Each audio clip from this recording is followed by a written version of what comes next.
Hola, ¿qué tal? Buenos días. En unos segundos más daremos inicio a esta transmisión.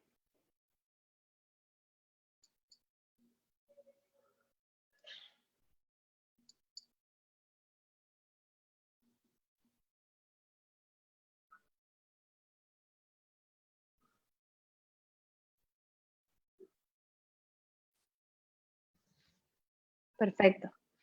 Muy bien. ¿Qué tal? Mi nombre es Rubí Román del Observatorio de Innovación Educativa y me da mucho gusto que estemos aquí en esta transmisión para escuchar este webinar que hemos preparado para ustedes con mucho gusto. El tema de hoy es el poder de contar historias y nos apoyará en esta sesión la profesora Regina Freeman. Maestra. Mucho gusto, me da mucho placer estar con ustedes hablando de lo que más me apasiona en la vida, que son las historias. Porque estarán de acuerdo que todos nosotros no somos más que un cúmulo de glóbulos, sangre, huesos, pero lo que nos distingue más que nuestra apariencia es una historia única. Cada uno de nosotros somos una única historia. Y por eso les voy a contar un poco quién soy a partir de una historia.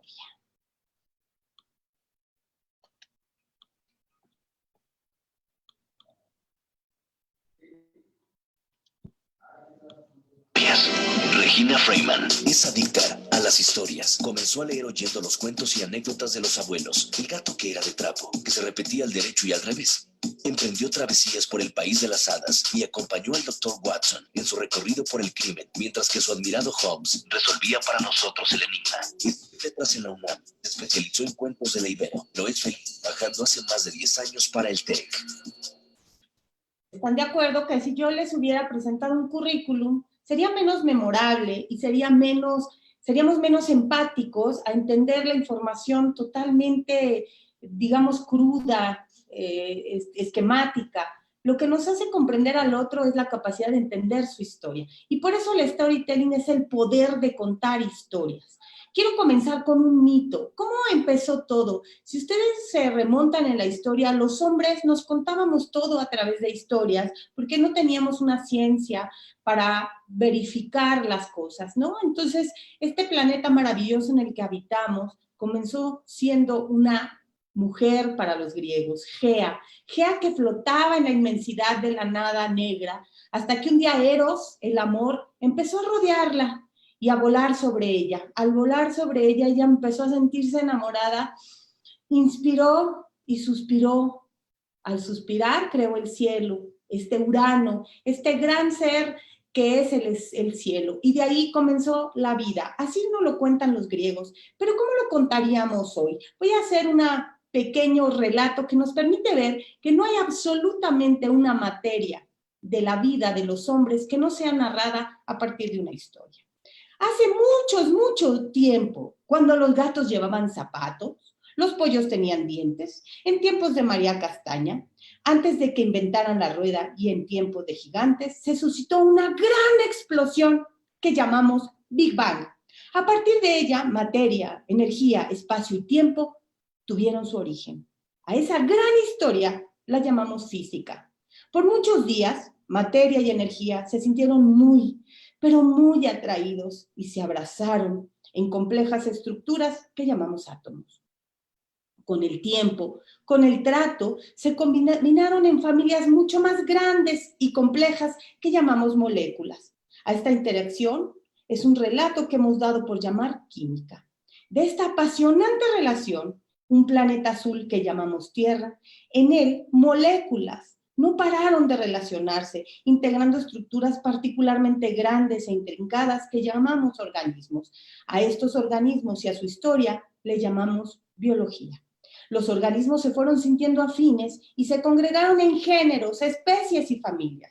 De una familia de grandes simios nació un Homo sapiens, un ser que aprendió a contar historias para sobrevivir. Ellos eran primos de gorilas, orangutanes, hermanos de chimpancés, porque hace exactamente 6 millones de años, una hembra única de simio dio a luz a 2 hijas. Una de ellas es el ancestro de todos los chimpancés y la otra es la abuela del Homo fictus, es decir, del hombre que ha vivido a través de la ficción, que ha aprendido a contar y a partir de contar sus historias ha creado civilizaciones, edificios y ha logrado llegar a la luna. Empecemos pues a contar esta historia.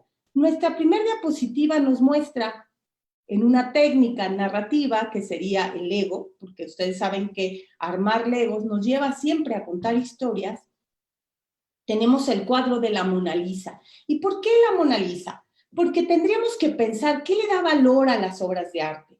Muchos científicos aseguran que el valor de las obras de arte no está dado en su costo ni en la destreza específica de los artistas, porque si no, ¿por qué la Mona Lisa es el cuadro más célebre de la historia del hombre, cuando a lo mejor el mismo Da Vinci pintó otros cuadros mucho más complejos? Es porque este cuadro está preñado de historias, está lleno de historias. No sabemos quién fue la modelo, es un enigma, no sabemos si es Leonardo el que se hizo un autorretrato de sí mismo, fue un cuadro que fue robado, en fin, todas las historias de este cuadro hacen que él tenga un poder y un valor exorbitante. Lo mismo pasa con el cuadro, ¿se acuerdan del grito de Munch? Este grito que se ha parodiado hasta en Los Simpson. Era un cuadro que no tenía, pues, no tenía tanta relevancia hasta que un día lo roban y se recupera de estos ladrones. Entonces, vamos a hablar hoy de qué hace que los seres humanos valoremos tanto la historia y hagan que nuestro cerebro se cautive por las historias. ¿Cómo detonamos una historia? Si yo les pido que cuenten, o más bien que miren una manzana, ¿se imaginan cuántas historias se desprenden de una manzana? Podemos hablar de Blancanieves, podemos hablar de Eva, podemos hablar de el jardín de las Hespérides y esta hermosa manzana dorada que estaba en este jardín y que Hércules tuvo que rescatar. Podemos hablar de Steve Jobs, podemos hablar de mil cosas. No es lo mismo que les dijera yo un plátano, ¿verdad? Los plátanos más bien nos sugieren albures, y este no es un taller de albures, es un taller de storytelling. Entonces, tendríamos que pensar en cuáles son esos elementos que detonan historias. Yo sé que todos, la mayoría de los que estamos aquí somos educadores, pero el storytelling surge como una técnica en la mercadotecnia. ¿Por qué? Porque se dan cuenta los neurolingüistas y todas las personas que estudian al cerebro humano que las historias son como si fueran post-its que hacen que uno se acuerde de las historias. Y en este caso, Steve Jobs hace de la manzana el logotipo más poderoso de la historia del hombre. No hay un logotipo que haya generado tantas historias, tanto dinero, etc. Ustedes conocen básicamente la historia de este logotipo, que está basado en el hecho de que primero fue la manzana del mismo Newton. Era un logotipo muy difícil de reproducir, entonces la empresa le hacía homenaje a Newton con esta manzana y este árbol, y se veía la manzana caerle sobre la cabeza. Eso nos lleva también a la misma historia de Newton. ¿De verdad le cayó una manzana en la cabeza? Y eso nos habla de la ciencia. No sabemos si la historia de Newton realmente fue así, pero lo que sí es interesante es que no hay una persona que haya pasado por un aula que no se acuerde de la manzana de Newton, aunque haya olvidado todas sus leyes. De ahí la compañía se da cuenta que este logotipo es difícil de reproducir y entonces lo cambian por ahí, esa manzana legendaria que está llena de colores. ¿Se acuerdan? Era una manzana que tenía los colores del arco iris. Ese relato ha causado mucho misterio porque nadie sabe si es cierto o no, pero se dice que es en homenaje a la primera persona que creó las grandes computadoras, que es Alan Turing. Alan Turing, como saben, como nos lo relata el código Enigma, era un hombre que era homosexual en la Inglaterra victoriana, que descifra el código de los alemanes, y entonces, cuando termina la guerra, en vez de premiarlo, en vez de celebrar toda su hazaña, es perseguido por su tendencia homosexual. Y lamentablemente se le prescribe esta inhibición de sus pulsiones a través de la química, ¿no? Él sufría muchísimo con esto, ¿no? Así que Cuenta la leyenda que fue a ver la película de Blancanieves, donde hay una manzana, esta obra maestra de Walt Disney, que incluso ganó un Oscar, y entonces, al ver cómo la manzana es este elemento tan poderoso en la historia, va a una tienda, compra una manzana, la inyecta en arsénico y se suicida. Y entonces nos dicen que la compañía ha hecho de ese logotipo una especie de homenaje a este pionero de la computación. No lo sabemos y nadie nos va a decir si sí o si no, porque lo que interesa es que cada vez más se va llenando de historias. Es una manzana que va cambiando, pero que se va llenando de historias. La última manzana que tenemos aquí es la que tiene en la cabeza la Venus de, esta caricatura de la Venus de Botticelli, y que habla sobre esta manzana que fue arrojada a una boda legendaria para los griegos, en donde se casaban Tetis y Peleo. Y no quisieron invitar a la discordia, porque bueno, díganme ustedes, ¿quién va a querer invitar a la discordia a su boda? Nadie, ¿no? Entonces, la discordia, muy molesta, avienta en medio de la ceremonia una manzana dorada que dice a la más hermosa. 3 diosas se peleaban ese título. Una era Afrodita, la otra era Hera y la tercera era Atenea. Una es la diosa de la sabiduría, otra es la diosa de la belleza y la otra es la diosa de la fidelidad y del matrimonio. Así que no sabemos exactamente cuál de las 3 es la más bella, ni lo sabremos nunca, pero hubo un pastor a quien le pidieron que fallara a favor de alguna de ellas. Y entonces se enamora del físico de Afrodita y dice que la manzana le corresponde a Afrodita. Y así inicia una de las guerras más legendarias en la historia de la literatura, que es la Guerra de Troya. Pero la pregunta sería aquí, ¿qué es lo que hace que nosotros contemos historias? Pues nuestro amor por la belleza, nuestra fidelidad por la raza humana y nuestro deseo de sabiduría.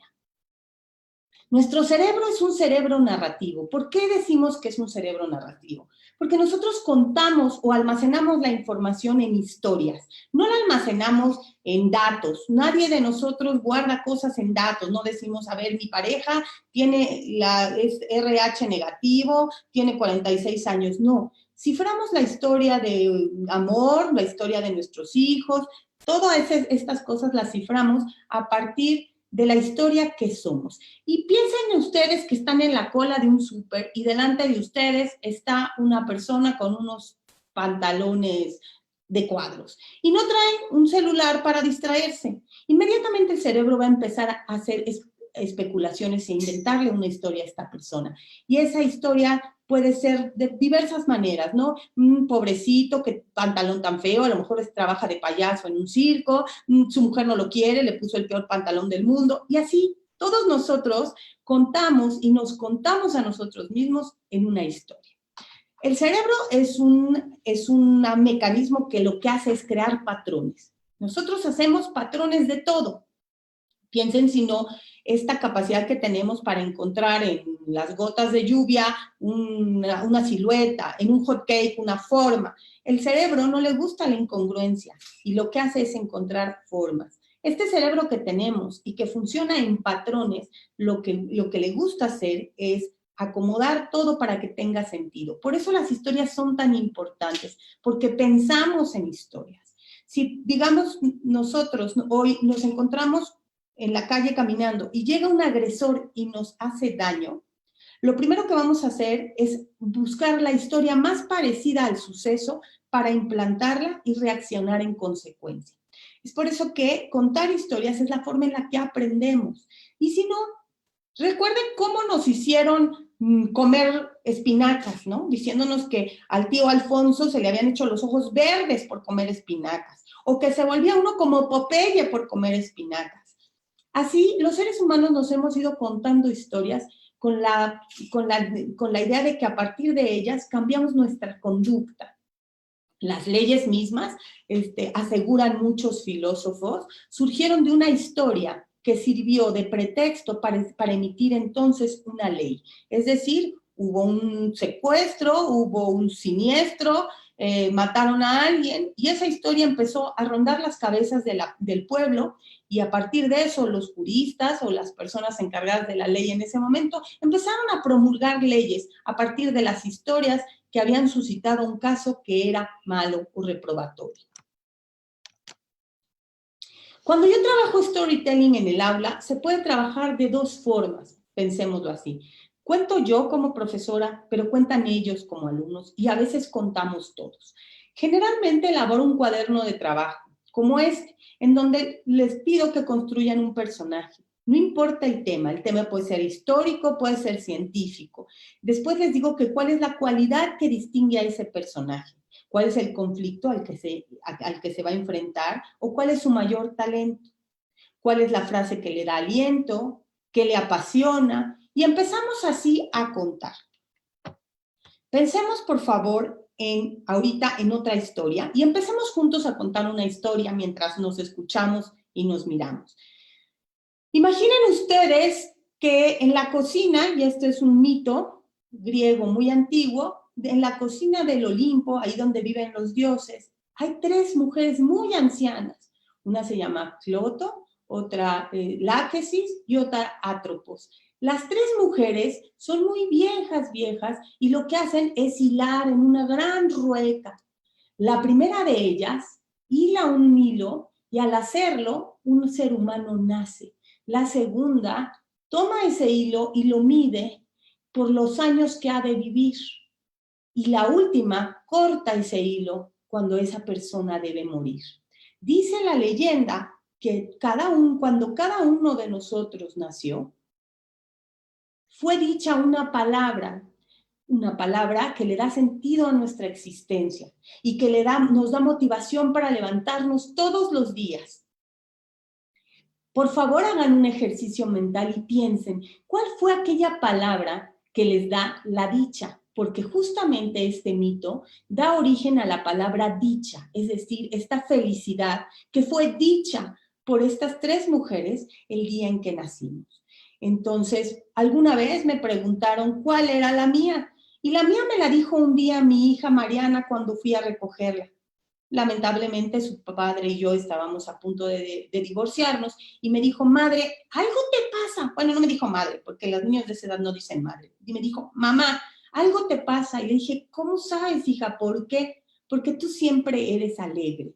Entonces, desde ese día pienso que la palabra que dijeron las parcas o las fatas, como las llaman los romanos, el día que yo nací, fue alegría. Y eso le ha dado un motor a mi propia historia. Así que los invito a pensar cuál es la historia que da motor, la palabra que da motor a su historia.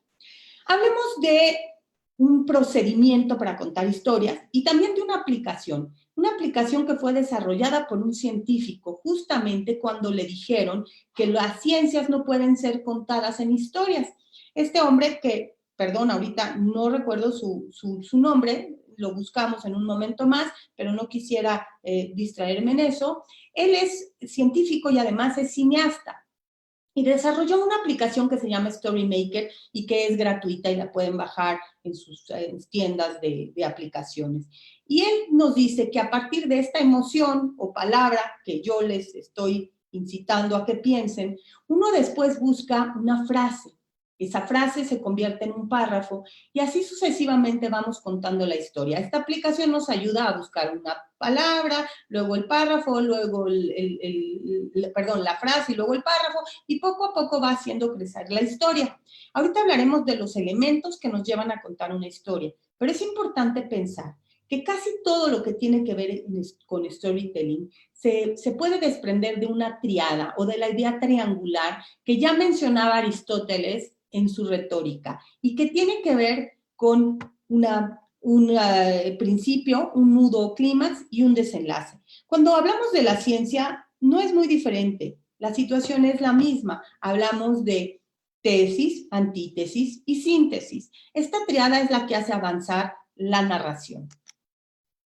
Lo primero que se necesita después de tener eso es un personaje. ¿Quién es el personaje que le va a dar, que va a llevar a cabo las acciones y va a transformarse al final del relato? Y para eso necesitamos un personaje que genere empatía. Y tenemos 6 cosas que hacen que el cerebro humano genere empatía. Una es la desgracia no merecida, Un personaje que ha caído en desgracia siempre tiene nuestra compasión. Un personaje que es simpático, que logra nuestra risa. Un personaje que se halla en peligro. Otro puede ser un personaje que es poderoso, porque los seres humanos admiramos a quienes tienen poder. Y luego podemos hablar de la gente que es honorable. Nos causa mucha simpatía a las personas que se manejan por la derecha, digamos, que son éticos, que juegan con las reglas correctamente. Y por último podemos hablar de aquellos personajes que son los mejores en su clase. La mejor gimnasta, el mejor, tristemente lo podemos decir, el mejor ladrón, el mejor político, el mejor contrabandista. Para bien y para mal, todo personaje que destaca en lo que hace nos causa una gran empatía. Entonces, cuando pensemos en un personaje, es importante pensar en que tiene que cumplir al menos una de estos elementos. Los verbos que rigen o que manejan el relato generalmente tienen que ver con ganar, detener algo, escapar de algo o recuperar algo, ¿no? Entonces es importante tener claro que tiene que pasar algo, que el relato tiene que estar movido a través de una acción que hace que el personaje tenga un deseo. Y qué mejor que pensar que un deseo se traduce en esto: ganar algo, detener algo que preocupa, escapar de una situación complicada o recuperar algo que se ha perdido. Ya nos decía Aristóteles que todo relato se integra de etos, patos y logos, es decir, lo que le da credibilidad a la historia, datos, situaciones, las emociones y las cuestiones lógicas o las razones. Y lo más importante en todo relato es la emoción, porque los seres humanos aprendemos y nos motiva a la acción aquello que nos cuesta, o más bien, aquello que nos motiva una emoción poderosa. Así que siempre tenemos que pensar siempre que la piedra de toque de cualquier relato es una emoción. ¿Qué emoción quiero comunicar? Es importante pensar, si nosotros distinguiéramos la literatura del storytelling, yo estudié literatura, como les platicaba, la literatura es más amplia en el sentido de que puede jugar más con el relato, pero el storytelling está basado en neurociencia, en cómo trabaja nuestro cerebro, y por tanto es importante pensar en 12 arquetipos básicos, que son los que generalmente se trabajan en el storytelling, en 7 argumentos y en 8 estructuras, que generalmente, digo que ahorita no nos van a dar tiempo de revisarlas todas, pero todos estos elementos son como si fueran las piezas del Lego para armar una historia. Se necesita también de un oponente, de un obstáculo y de un conflicto. Nadie cuenta la historia de alguien que no tiene un problema. Finalmente lo que contamos es un problema.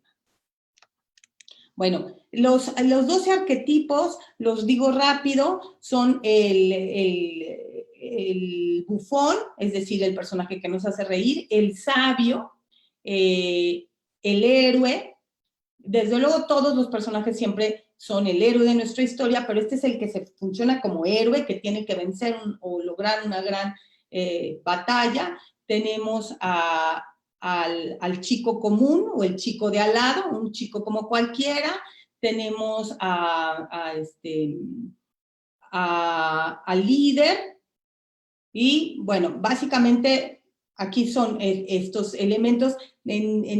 Posteriormente, si quieren, les puedo mandar la lista de todos estos arquetipos y los 7 argumentos que tienen que ver con el hombre que resurge de las cenizas, el viaje, la búsqueda. Son elementos como muy concretos para que nos ayuden a armar un relato a partir de aquello que la mente está acostumbrado a leer en patrones. Y tenemos estructuras. La estructura más famosa, probablemente la conocen, es el camino del héroe. ¿Por qué el camino del héroe? Porque es un arquetipo que descubrió un antropólogo famoso que se llamaba Joseph Campbell y que coincide con el patrón de viaje o el patrón de cambio que han tenido todos los grandes hombres. Y finalmente es la forma en la que los seres humanos vivimos la experiencia vital. Es decir, todas las mañanas nos levantamos en un mundo común, hay un llamado a la aventura, que puede ser un llamado al trabajo, un llamado al matrimonio, un llamado a un cambio de casa, nos vamos a presentar se nos van a presentar obstáculos y algunos problemas, lograremos sortearlos y regresaremos nuevamente a casa habiendo crecido y madurado aún. Esta estructura es la estructura en la que se basa la mayoría de las películas de Hollywood y que tiene, por tanto, mucho éxito. Quisiera abordar brevemente otro tema que es el contar para sanar. Contar para sanar tiene que ver con cómo es que las historias a lo largo de nuestro desarrollo como seres humanos nos han hecho resolver problemas. Decíamos que la mente es una máquina de crear patrones. Toda historia es un patrón. Y si yo tengo una historia triste, para poder suplirla con una historia feliz o alegre, tengo que contarme una nueva historia. No es fácil contarnos la nueva historia. Por eso el experto en esto, que se llama Boris Cyrulnik y que nos habla de la idea de la resiliencia, nos dice que la gente que es resiliente es aquella que es capaz de paulatinamente contarse una mejor historia para sobrevivir. De eso podríamos ahondar después en las preguntas, pero para nosotros es muy importante esto como profesores, porque cuando enseñamos storytelling, no solamente para la información de una materia, también le estamos enseñando a una persona a contarse una mejor historia cada vez para ser mejores seres humanos. Estas son otras técnicas con las que podemos contar de manera específica y hemos incorporado en el aula técnicas como Lego, como las propias Barbies. Yo soy un amante de las Barbies, nunca las tiré y con ellas hago cortometrajes con mis niños. El juego de roles, ahí me ven en la diapositiva en la esquina superior derecha, vestida de Lego con un traje hecho por mí misma, ¿verdad? En la parte de abajo encontramos los Story Cubes, que son un material muy interesante. Son cubos que tienen múltiples caras y en cada una de ellas hay elementos y cada una de ellas tiene categorías y con ellas se pueden contar historias al lanzar los dados. Después, ahí ese es un ejercicio que hice hace poco, es una especie de playera que sirve para presentarnos. Cada uno de los recuadros de la playera nos habla del nombre, la edad, de todo lo que es el alumno, pero sin usar o casi sin usar palabras. La idea es que las imágenes cuenten la historia de cada uno de los alumnos. El último recuadro es lo que llamamos Story Rocks. Son rocas que, igual que los cubos, son pintadas por los alumnos y nos sirven para lanzarlas y contar con ellas una historia en diferentes estructuras o de diferentes maneras. Tenemos las aplicaciones, que también podemos analizar en un rato más. Otra técnica que hemos usado en clase, que es muy interesante, son los cuartos de escape o los escape rooms, que se han puesto mucho de moda. Otro es el kamishibai, otro es el origami y otro es la intervención de libros, ¿no? Intervenir libros viejos para poder contar con ellos una historia. Quisiera nada más para terminar este segmento y pasar a las preguntas, mostrarles un video en donde podemos ver cómo usamos la técnica de storytelling para sanar cuando se suscitó el problema del temblor del 19 de septiembre.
Pues bueno, ese ha sido un rapidísimo recorrido por el storytelling. Como ven, esto da mucho de qué hablar y muchas historias que contar.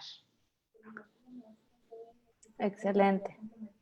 No sé si haya algo ya tengamos algunas preguntas, Rubí, que podamos dar respuesta o andar en algunos temas. Sí, tenemos varias preguntas, maestra. Una duda, la tabla periódica que nos quiere compartir de las aplicaciones, ¿lo hacemos ahorita o después de las preguntas? ¿Qué le parece mejor? Me parece bien ahorita, si quieren. Perfecto. Hemos recibido ya algunas preguntas sobre aplicaciones que tienen que ver con el storytelling y elaboré ahí, permítanme compartírselas, elaboré esta tablita de aplicaciones para que puedan ustedes con tutoriales acercarse a varias aplicaciones que tienen que ver no solo con el storytelling, sino con muchas cuestiones educativas. Como les decía, hay la que les mencioné en la presentación, es una de ellas.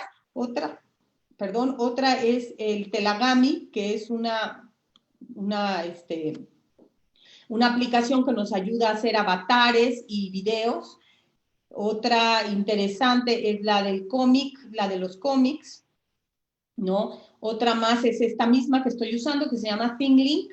ThingLink nos da la posibilidad de poner una imagen y de insertar muchos videos, todos los que quieran. Entonces aquí, en esta tabla periódica que ven, tengo insertados o incrustados tutoriales a todas las aplicaciones que se encuentran en esta nuestra tabla periódica y que con mucho gusto les vamos a compartir para quien quiera hacer uso de ella.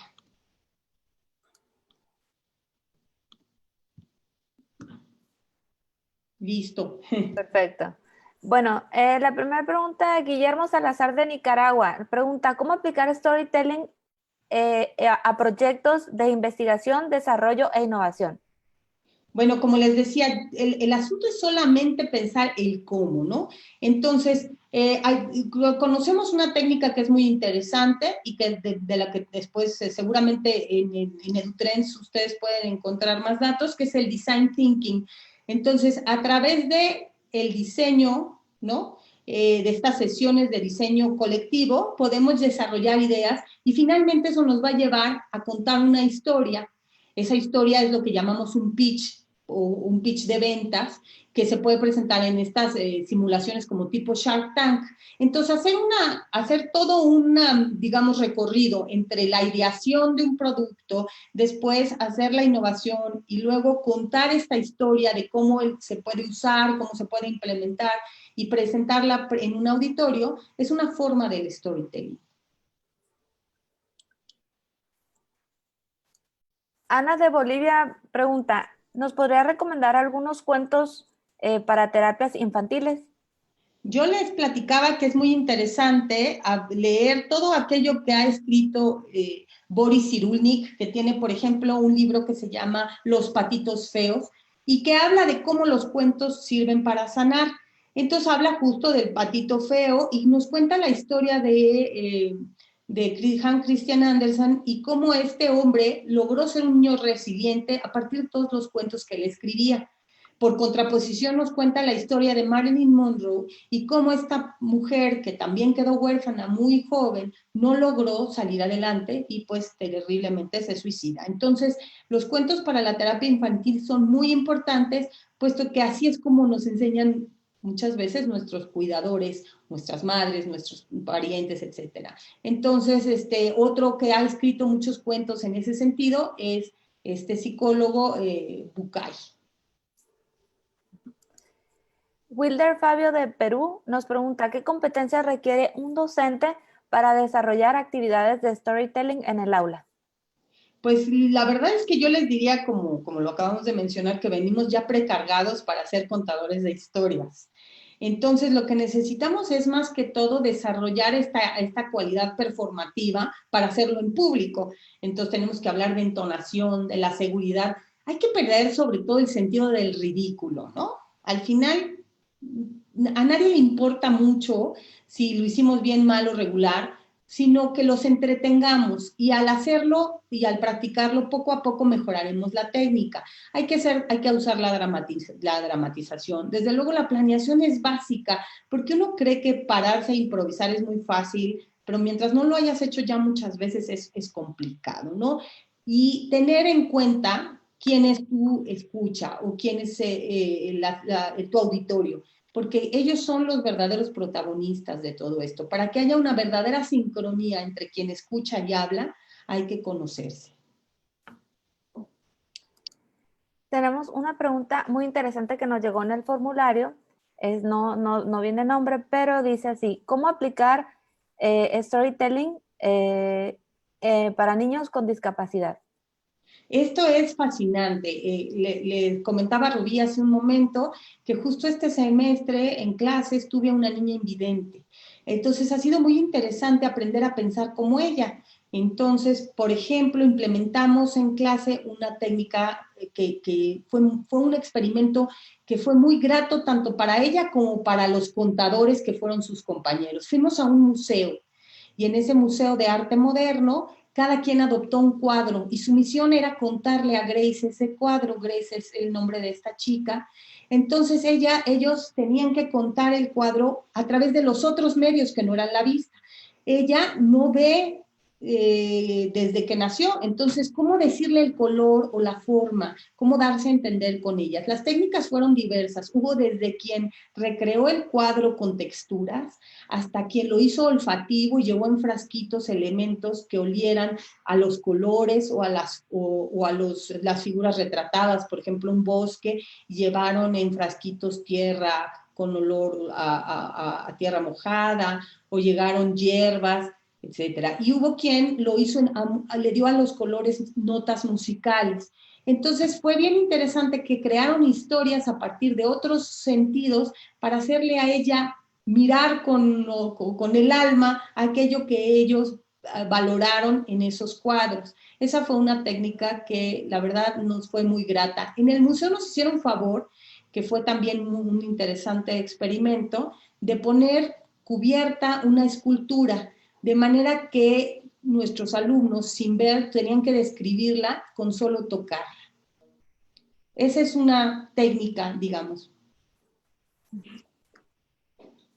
Muy bien. Les comento, antes de continuar con las preguntas, bueno, invitarlos a que nos envíen sus preguntas a través de Facebook, y se las haremos llegar a la profesora. Y también comentarles que nosotros también les haremos un par de preguntas nada más para conocernos un poco más quiénes estamos ahorita conectados en esta sesión. Los resultados se los compartiremos ahí mismo a todo el público. Entonces, después de ingresar su respuesta, ustedes mismos pueden cerrar la ventanita de la pregunta. Son un par de preguntas nada más para conocernos todos, y ustedes también tendrán acceso a los resultados. La siguiente pregunta es de Francisco Arteaga, de España. ¿Cómo se puede utilizar storytelling para la enseñanza de la estadística?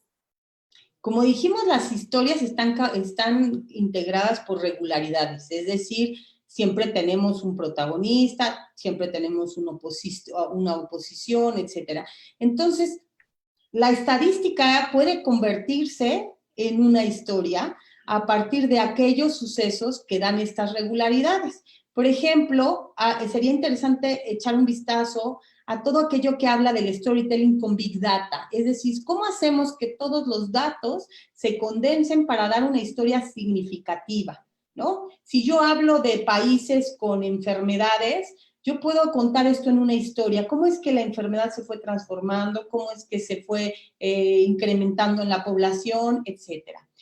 Para eso también es bien interesante el libro de Daniel Kahneman, que es este hombre que ganó el premio Nobel de Economía, con su libro Thinking Fast and Slow, que nos habla de cómo el cerebro traduce de manera rápida y de manera lenta la información en cuestiones afectivas y en cuestiones racionales, ¿no? Todo esto nos sirve para predecir el futuro. Es decir, todos contamos historias para tratar de alguna manera, de explorar qué podría pasar si.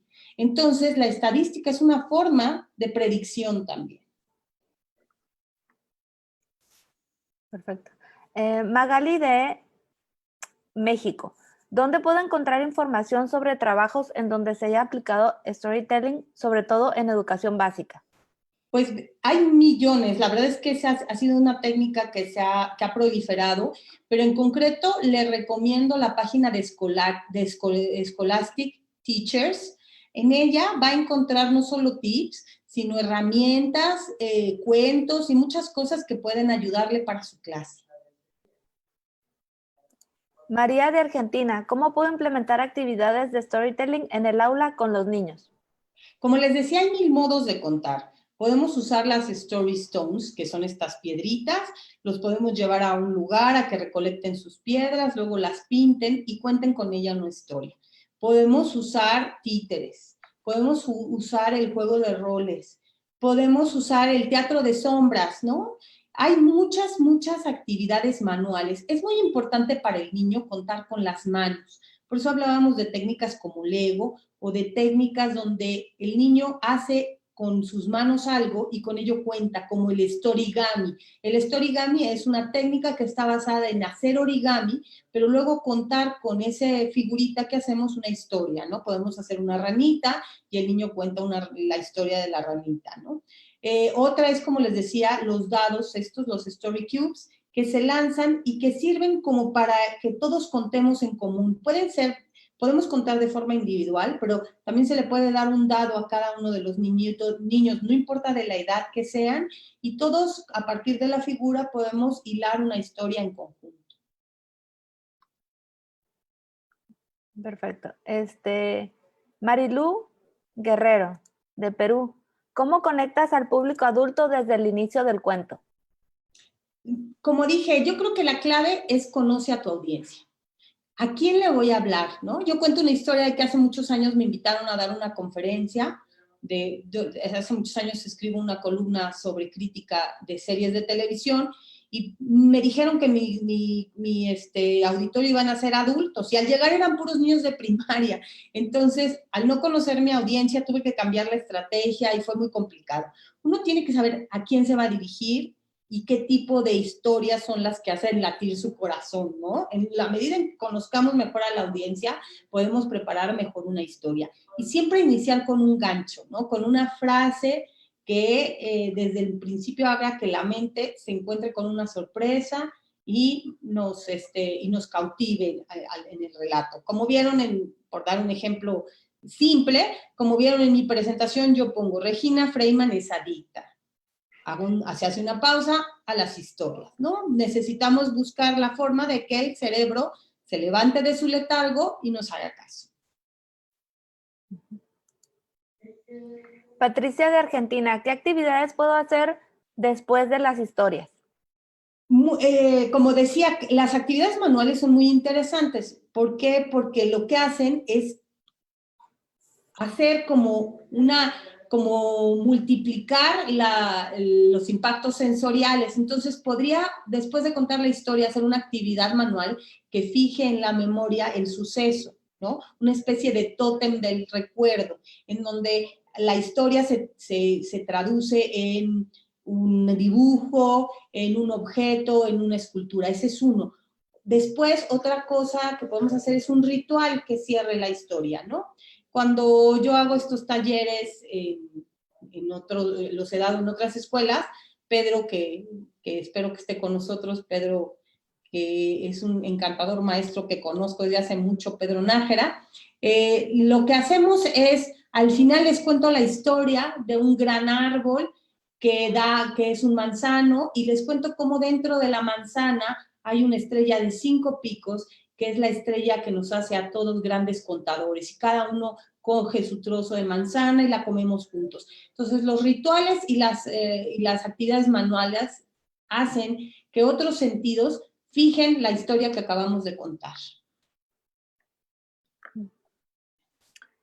Adriana Cervantes de México, ¿conoce alguna metodología para la construcción de un relato? Sí, hay muchas. Les conté ahorita una que va de la emoción al párrafo.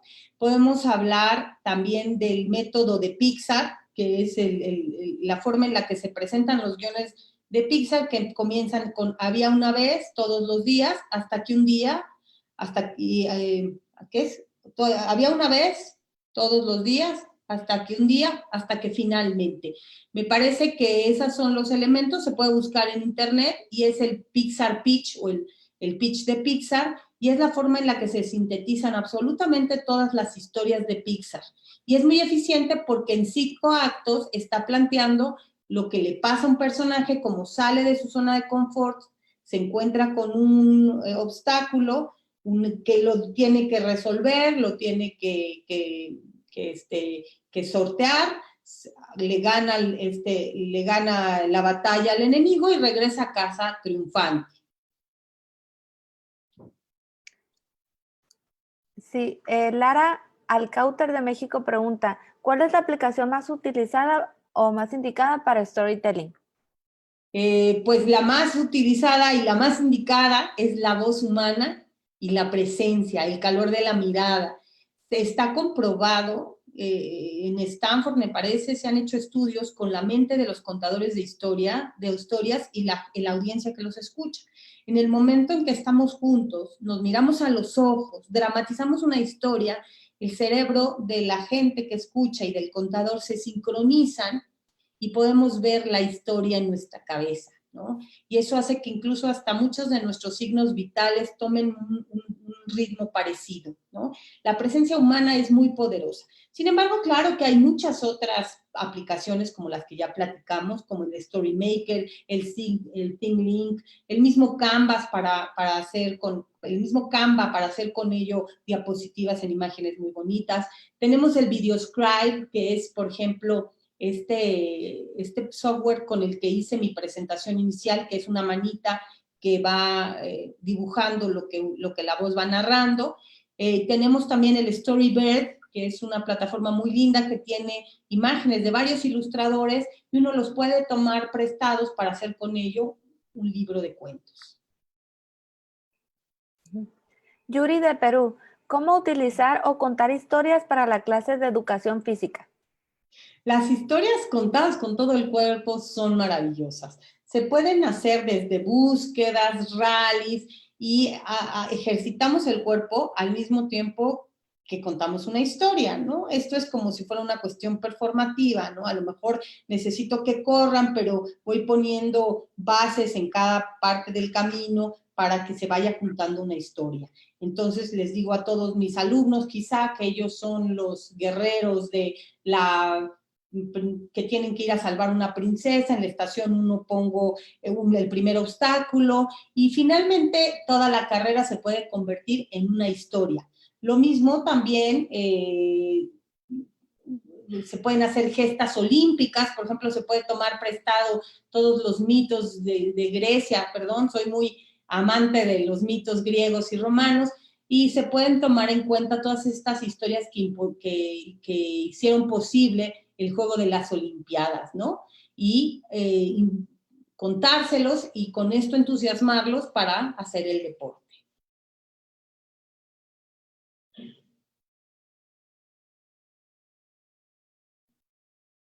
No sé si hay alguna pregunta más.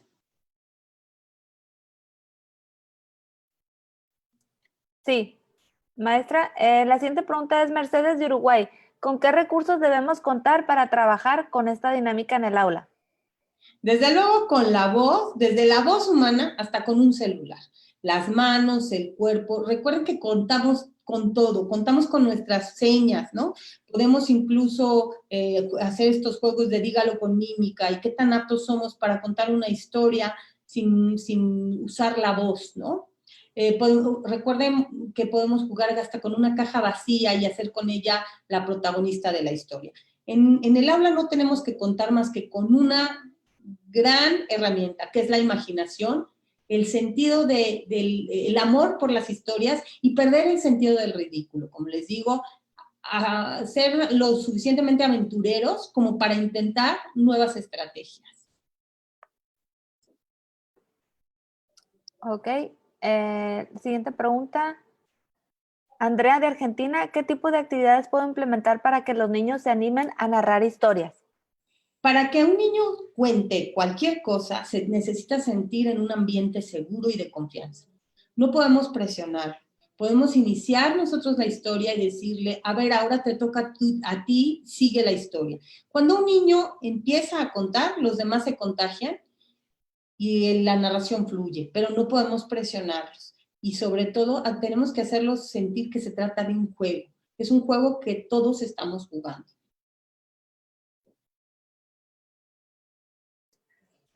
Sí, Verónica de Ecuador. ¿Cómo desarrollar mi habilidad para contar buenas historias? Primero esto, pensar que las buenas historias, como hemos dicho, tienen que tener un conflicto. ¿Cuál es el problema al que se va a enfrentar el protagonista? Y después practicarlas ante el espejo, practicarlas con los amigos. Yo les aseguro que todos somos grandes contadores de historias. Lo que pasa es que no es lo mismo contarlas en cortito con la gente que tenemos confianza que subirnos a un escenario, porque nos da miedo. Como a mí, hoy me daba un poco de miedo entrarle a este webinar. Es la primera vez que cuento historias a distancia y entre tantos países. Sin embargo, lo más importante es que cuando uno empieza a contar y empieza uno a disfrutar de la narración, es como si entrara uno en trance y la protagonista es la historia misma. Perfecto. Juliana de Argentina, ¿cómo enseñaría ciencias naturales con historias? Les decía claro, que Juliana hace además algunas distinciones, ¿no? Me dice casi no, pero no hablemos de la epistonomía ni cosas así. Bueno, yo lo que le digo es que incluso la disección de una rana puede ser toda una historia, porque yo les preparo a los alumnos pensando que son ellos, no sé, biólogos que la NASA necesita porque han encontrado que las ranas tienen una sustancia que nos ayudan para vivir en el espacio, y empiezo a inventar una narrativa, los involucro, y entonces elaboramos la disección o el experimento, pero todos imbuidos en esta narración. Hace un momento les hablaba de los cuartos de escape.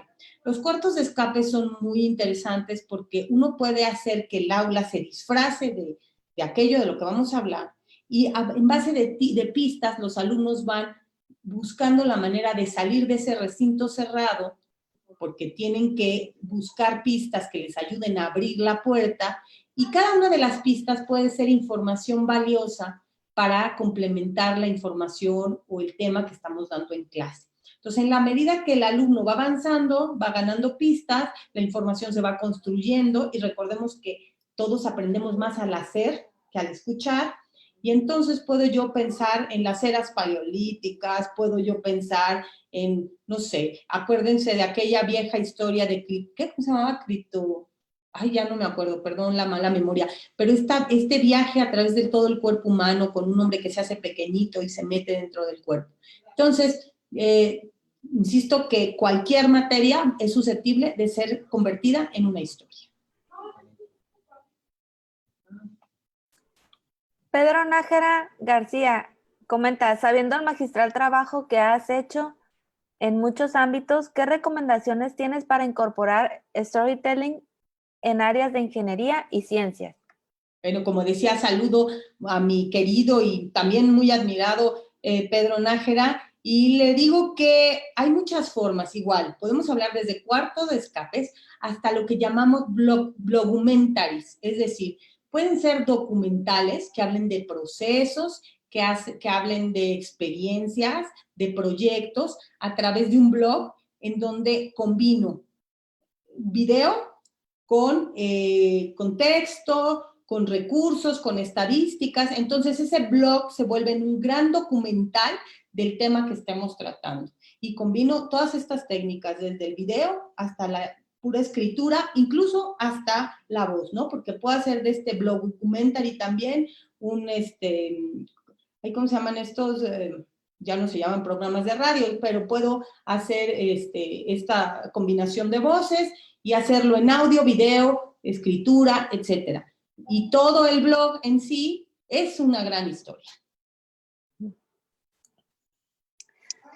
Mildred de México y otras personas también coinciden que si por favor podría compartir los 12 arquetipos, los 7 argumentos y las 8 estructuras.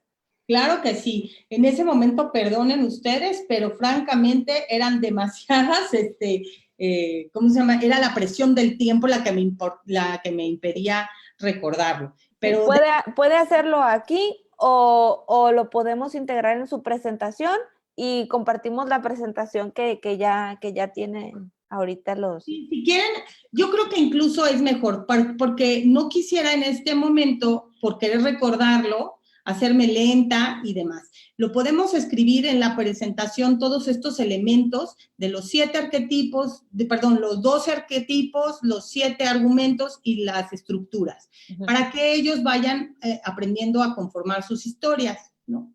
Sí. Eso pues es todo un taller, la verdad es que en sí misma esa técnica es todo un taller. Sí, y aunado a eso también podemos agregar la tabla periódica que hizo de las aplicaciones en su presentación y la podemos compartir con el público. ¿Sí? Claro que sí, con mucho Perfecto. gusto. Bueno, vamos a continuar en estos minutitos que nos quedan con las siguientes preguntas. Edith Villa pregunta, ¿a partir de qué grado se puede aplicar storytelling? A partir de que un niño sabe conceptualizar, es decir, un bebé chiquititito puede entender una historia, ¿no? Hay experimentos que se han hecho con niños en edad prelingüística, pero sin embargo ya pueden entender las ademanes, ya pueden entender la gesticulación del rostro, etc. Entonces, hay experimentos bien interesantes donde se hace teatro guiñol para niños bebés, para bebés, digamos, de 6 o 7 meses, en donde las tramas son sumamente simples, ¿no? Se muestra a 2 ositos peleándose por algo, a 2 ositos comiendo, y el niño tiene reacciones muy interesantes. En un documental muy interesante que se llama The Brain, The Story of You, el conductor nos muestra cómo en un teatro guiñol se muestra a un osito siendo bueno, prestando sus cosas, y a otro siendo malo. Y al final se hace la prueba y se les dice a los bebés que elijan el muñequito que más les guste, y todos generalmente se decantan por el bueno. Eso quiere decir que ya tienen una capacidad de conceptualización. Entonces podemos hacer narraciones muy simples desde los 6, 7 meses, como estos cantos que las mamás les hacemos mucho a los bebés, que son una especie de narrativa, ¿no? Donde el bebé le movemos la patita y decimos, cuando voy a casa de Juan, con la patita toca el zaguán, y esa es una forma de ir preparando al niño para la historia. Después están los libros de cuentos y todo esto. El gran problema con la lectura y la comprensión de lectura, que es un problema grave en este país, es que los padres abandonan al niño en la lectura. En la lectura y en la narración de historias. Al principio es un vínculo muy, muy fuerte, y después se deja que esta misión sea parte de la academia o de la escuela. Y entonces es el niño ahí cuando empieza a tener como cierta reticencia en contra de aquellas historias que antes amaba, porque dejaron de ser un ritual de convivencia familiar para volverse en una terrible tarea escolar. Muy bien. La siguiente pregunta es,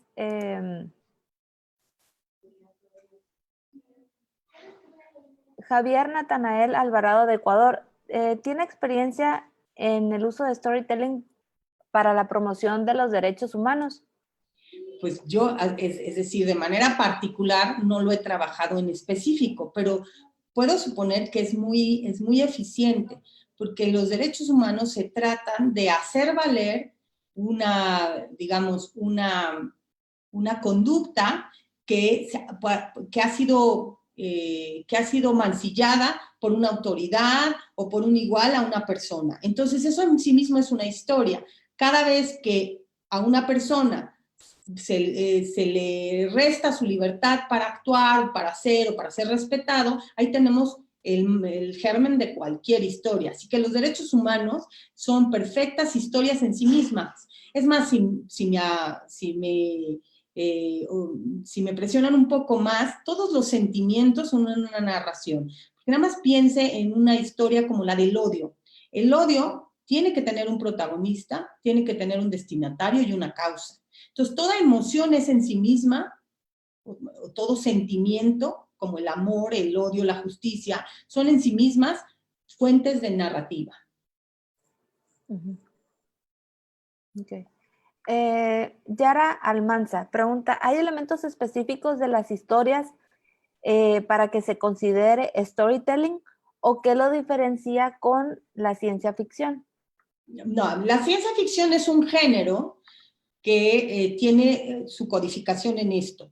Para que haya ciencia ficción se requiere que la historia esté sustentada por un descubrimiento científico, ya sea real o sea irreal. Y puede ser adoptado por el storytelling. Podemos tener storytelling de horror, de ficción, de cualquier subgénero, ¿no? Pero el storytelling lo que tiene, más que todo, es una estructura que tiene que ser agradable al cerebro humano. Tiene que ser no muy larga, o sea, consiste en esta idea de que el cerebro tiene de 18 a 20 minutos de atención eficiente, entonces las narraciones tienen que ser segmentadas en periodos de 18 a 20 minutos. Hablamos de elementos arquetípicos, porque no se puede hablar de un personaje sumamente desarrollado cuando estamos haciendo narraciones breves. Entonces yo no puedo hablar de un personaje con una psicología compleja, por eso hablamos de los 12 arquetipos básicos, que la mente los sabe o los reconoce rápidamente, es decir, uno sabe reconocer a un líder, a un héroe, y no necesitamos saber más, o no necesitamos dimensionarlo más. Lo mismo los argumentos, tienen que ser argumentos que pueden ser decodificados rápidamente, porque el storytelling tiene que ser una herramienta que nos ayude a hacer que se asimile información de manera rápida y eficiente. Juan Ignacio de México pregunta, ¿cómo evaluar el contexto en la historia del personaje? Yo creo que eso tiene que ver, obviamente, con la evaluación de las actividades de storytelling en el aula. ¿Cómo se evalúan? ¿Cómo evaluar las capacidades? Bueno, es que tenemos como, ahora sí que diferentes capas, ¿no? Tendríamos que hablar de las capacidades performativas del alumno. Cómo es que se expresa, cómo es que dramatiza, cómo es que usa la voz. Esa sería la capa superficial. Después el manejo de información. ¿Cómo manejo la información? El alumno fue apto para contar de manera adecuadamente la información que se le pidió. Pongamos, por ejemplo, que les pido a mis alumnos que me cuenten la historia de Van Gogh, ¿no? Entonces, ¿qué tan eficientes fueron para sintetizar la información? ¿Qué tan eficientes fueron para crear un personaje, el personaje de Van Gogh, y hacerlo empático?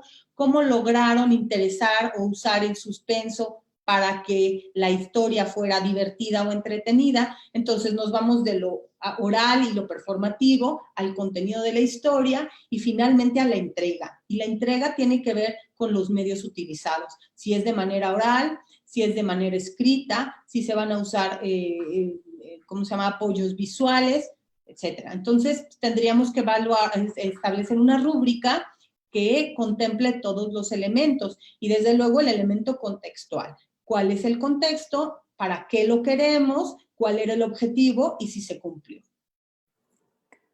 Perfecto. Dani Pardo de Colombia, ¿cómo podría aplicar el storytelling en ciencias sociales? Bueno, las ciencias sociales... Matemáticas y en otras materias también, pero la de Dani Pardo. Bueno, Dani, yo creo que es muy simple, insisto, las interacciones humanas son muy narrativas. Para que yo exista se requiere de un otro que me mire y me valide. Entonces, cada vez que yo interactúo con el otro, pensemos en la historia misma pues es una narración totalmente. La sociología nos habla de la forma en la que los seres humanos establecemos rituales, establecemos momentos de convivencia para interactuar, entonces se puede convertir fácilmente en una historia. Todas las ciencias humanas, todas son susceptibles de convertirse en historias. Todo depende de qué queremos. Hasta de las tablas matemáticas se puede hacer una historia.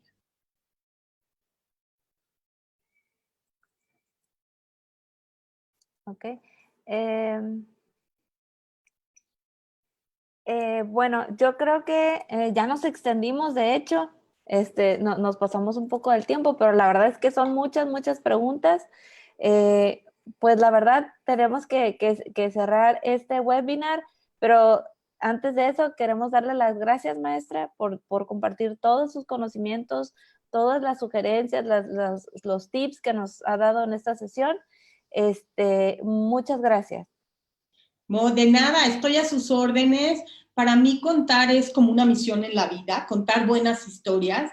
Yo creo, estoy convencida que todos nosotros somos la historia que nos contamos y en este momento en particular del país y el mundo en que vivimos, contarnos una buena historia es lo único que logrará que cambiemos hacia un planeta, un país y un mundo mejor.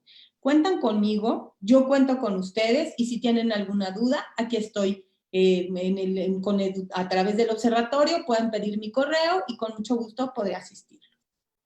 Excelente. Bueno, pues nos vamos a despedir por el día de hoy y los invitamos a seguirnos en los siguientes webinars y en todo el contenido que con mucho gusto el observatorio comparte con todos los profesores. Todos nuestros recursos son gratuitos. Muchas gracias por estar hoy con nosotros, por su tiempo que es muy, muy valioso. Muchas gracias. Seguimos en contacto.